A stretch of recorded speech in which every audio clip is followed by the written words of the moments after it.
জান্নাতে যাবে 120 কাতার মানুষ। কত কাতার?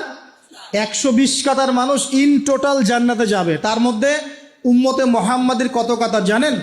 80 কাতার। কত কাতার? বলেন সুবহানাল্লাহ। তাহলে এটা কি আল্লাহ পাকের দয়া নয়? আল্লাহ আমাদেরকে ভালোবাসেন না?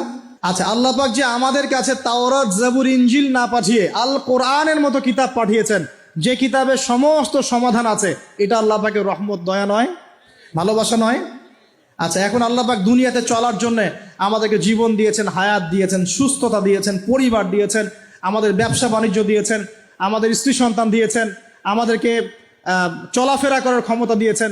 একটা চোখ নষ্ট হয়ে গেলে বুঝতে পারে মানুষ যে কত কষ্ট হচ্ছে, একটা পা না থাকলে বুঝতে পারে কত কষ্ট হচ্ছে।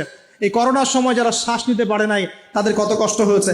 সুস্থ আছি, সুন্দর আছি, পরিবার আছে, আল্লাহ রিজিক দিচ্ছেন, 3 বেলা খাওয়াচ্ছেন, কাপড় দিচ্ছেন, শিক্ষার ব্যবস্থা করছেন, ইবাদত করার সুযোগ দিচ্ছেন, গুনাহ করলেও আবার মাফ করে দিচ্ছেন। এই সব কিছুকে আল্লাহ পাকের ভালোবাসা নয়? এই ভালোবাসাগুলো কি নিঃস্বার্থ ভালোবাসা না স্বার্থ ভিত্তিক ভালোবাসা? এই আল্লাহ পাকের কোনো স্বার্থ আছে? আল্লাহ পাক আমাদের কাছে কিছু চান? রিজিক চান? টাকা পয়সা চান? আল্লাহ পাকের যদি ইবাদত করে আমরা ছেড়ে দেই, আল্লাহর কোনো ক্ষতি হবে? আমরা ইবাদত করে ভাসিয়ে ফেললাম, আল্লাহর কোনো লাভ আছে? আল্লাহ পাকের শক্তি কি আরো বেড়ে যাবে না কমবে? নাকি যেমন আছে তেমনই থাকবে?